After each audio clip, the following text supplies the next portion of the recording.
საყოველთაო ნათლობის ტრადიცია გრძელდება 7 იუნის ყოვლადწმინდა სამების სახელობის საპატრიარქო ტაძარში კათოლიკოს პატრიარქის მიერ მესამე და შემდგომი ბავშვის მონათვლის მორიგი 73 ეტაპი გაიმართა. ამ დღეს 600-ზე მეტი ბავშვი მოინათლა. საქართველოს ეკლესიის მეთაურის ნათლულებს საჩუქრად ნათლობის მოწმობები, სიგელები და ჯვრები გადაეცათ.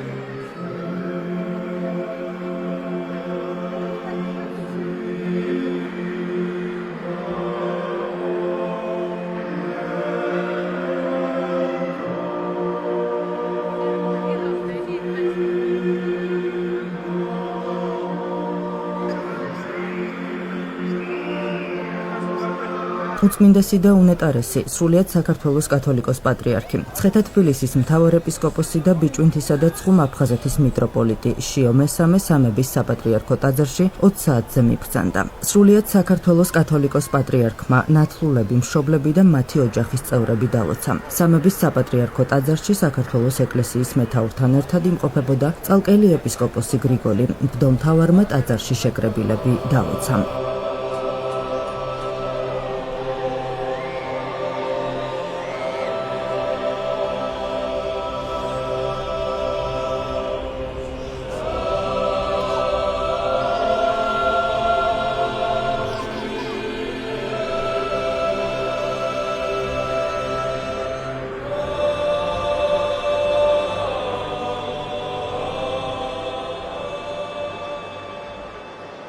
სახელითა მამისათა და ძისათა და სული საწმინდისათა ჩვენთან არის ღმერთი არის და იყოს ძვირფასო მამებო ძმებო და დებო გილოცავთ ყოველთა წმინდათა ხსენებას ეს დღესასწაული დაემთხვა აი ამ ჩვენ დიდებულ მოვლენას დღევანდელ საყოველთაო ნათლობას და განსაკუთრებით გილოცავთ ამ დღეს კიდევ ერთხელ ჩვენი ბავშვების მონათვლას, თქვენი შვილების, თქვენი ნათლულების და მადლობას ვწირავთ დღეს უფალს, რომ მოგვეცა შესაძლებლობა, რომ გავაგრძელოთ სრულიად საქართველოს კათოლიკოს პატრიარქ ილია მეორის მიერ დაწესებული საყოველთაო ნათლობები, რომელმაც ამდენი სიხარული და სიკეთე მოგვარა უკვე ჩვენს ქვეყანას და ჩვენს ხალხს. დღეს ვფიქრობთ ნათლობის მნიშვნელობაზე, ამ საიდუმლოებაზე, რომელიც ტარდება ჩვენს ეკლესიაში. შეგახსენებთ, რომ ერთხელ უფალი იესო ქრისტე ესაუბრა ნათლობის მნიშვნელობაზე თავის საიდუმლო მოწაფეს ნიკოდიმოს და უთხრა მას, რომ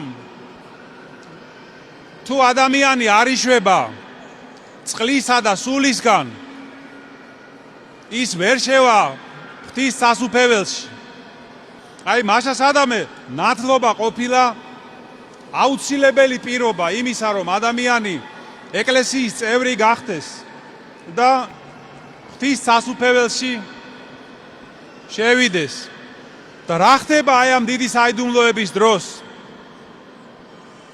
სულიწმინდის მადლით ადამიანის სული უხილავად განიბანება და განიწმინდება.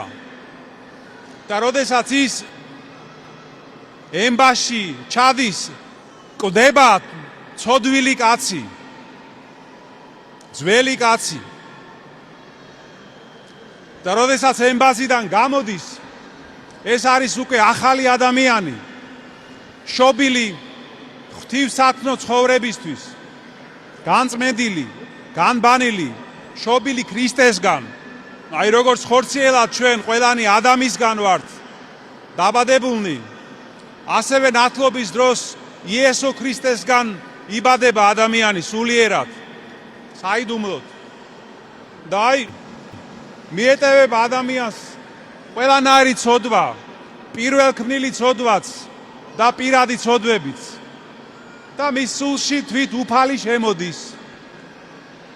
დღეს თქვენ ალბათ მოისმინეთ საგალობელი რაოდენთა ქრისტეს მიერ ნათელ გვიღებიეს, ქრისტე შეგვიმოსიეს.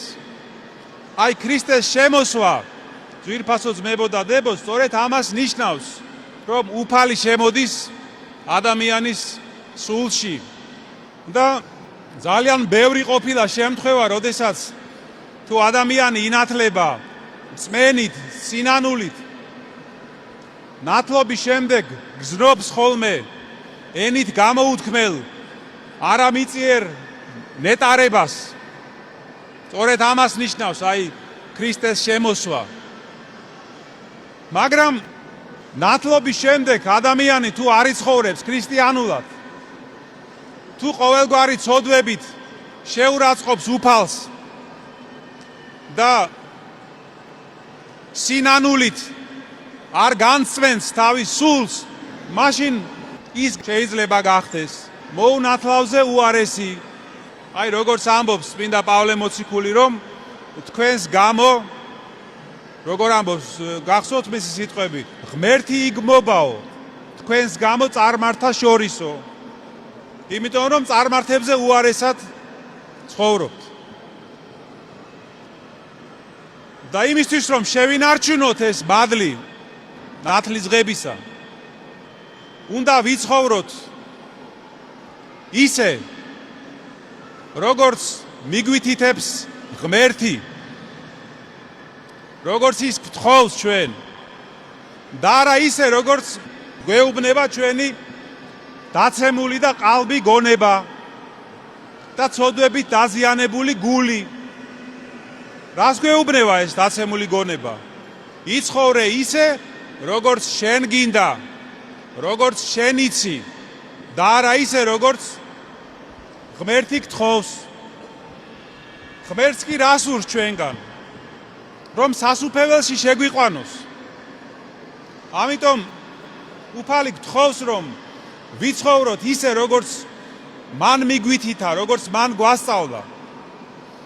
ეს არის ღვთის ცნებების შესწავლა, ცნებების შესრულება, სინანული და ვედრება უფლისადმი, რომ გვაცხოვნოს, გადაგვარჩინოს, როგორც ინებებს იგი.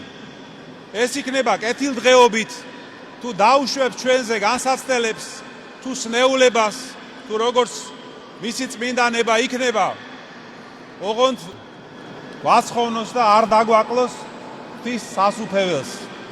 რისი ღირსიც დაეგამხდარიყავით მადლითა და კაცმოყვარევითა უფლისა ჩვენისა იესო ქრისტესითა, რომელსაც ჩვენის ყოველი დიდება, პატივი და თაყვანისცემა უკუნითი უკუნისამდე. ამინ. შეგახსენებთ, რომ ამ დროისთვის საყოველთაო ნათლობის ფარგლებში 51,000-ზე მეტი ბავშვი მოინათლა.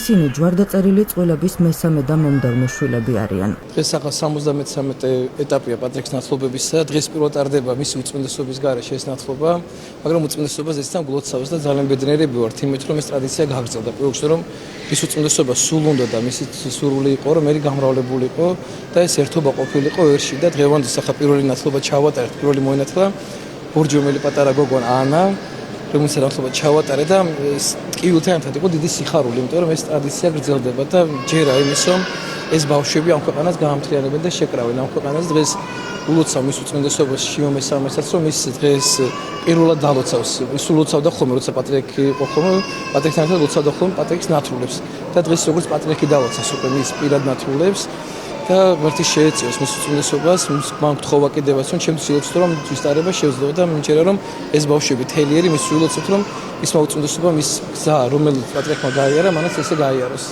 პატრიარქს ერთადერთი სურვილი ჰქონდა, როდესაც პატრიარქმა გამოაცხადა ის იქნებოდა მესამე და შემდეგი შვილების ნათლია, რომ ერი გამრავლებულიყო, ვიცით რომ უდიდესი პრობლემა იყო ერში და ორი შვილის მეც არავინ არ აჩენდა და საქართველოში ძალიან მძიმე იყო დემოგრაფიული პრობლემა იდგა ქვეყანაში და ღვთისმადლი როცა პატრიარქმა ეს გამოაცხადა, ძალიან ბევრი ისეთი ადამიანმა გააჩინა შვილი, რომელსაც არ უნდა დაბადებულიყო საერთოდ, რომ მათ უკვე შვილები ყავდა და რომ გაიგეს პატრიარქს ეს ინიციატივა, შვილები გააჩინეს. და ზოგი წარმოგიდგენთ შვილზე უფროსი იყო. ესეთი შემთხვევა გვაქვს ძალიან ბევრი. ეს ნიშნავს იმას, რომ პატრიარქის სიყვარული ისეთი ადამიანები დაიბადნენ, რომელიც არ უნდა დაბადებულიყო.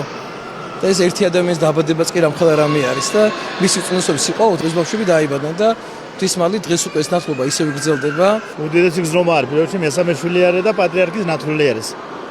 დიდი მადლობა ჩვენ პატრიარქს ილია მეორეს რა თქმა უნდა რომელმაც დატოვა ეს ტრადიცია და მოხარულები ვართ ძალიან დღევანდელი დღისთვის. მიხარია რომ ეს ტრადიცია დაამკვიდრა ჩვენმა პატრიარქმა ილია მეორემ და აგრძელებს შიო მესამე. ძალიან ბედნიერი ვარ რომ პატრიარქი იქნება ჩემი პატარას ნათლია და უფალმა დალოცოს და გააძლიეროს. ძალიან ბედნიერი ვარ დღეს, რომ ჩვენი უწმინდესი ილია მეორეს ტრადიცია გააგრძელა ჩვენმა შიო მესამემ. ძალიან მიხარია, რომ ჩემი შვილის ნათლია და რომ გავიგე, რომ ჩვენი უწმინდესი აგრძელებდა ამ ტრადიციას, უბედნიერესი ვიყავი იმ დღეს. და ეს დღე ჩემთვის ძალიან მნიშვნელოვანია, ძალიან მინდოდა, რომ ჩემი შვილი ყოფილიყო პატრიარქის ნათლული. ჩემი ოჯახისთვის ეს ნამდვილად ღვთისწყალობა არის მესამე შვილი.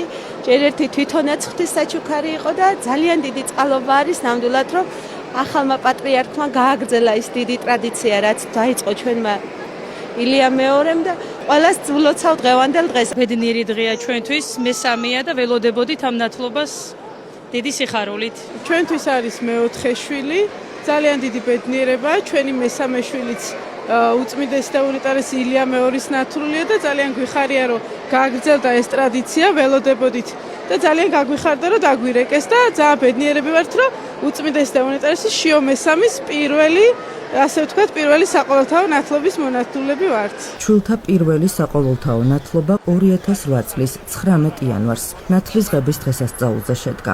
ეს ტრადიცია სრულიად საქართველოს კათოლიკოს პატრიარქმა ილია მეორემ დააწესა. ამ ინიციატივის მიზანი ქვეყანაში დემოგრაფიული მდგომარეობის გაუმჯობესებაა. საყოველთაო ნათლობის ტრადიციის გაგრძელების აუცილებლობაზე სრულიად საქართველოს კათოლიკოს პატრიარქმა შიო მესამემ მიმდინარე წლის 17 მაისს ისაუბრა.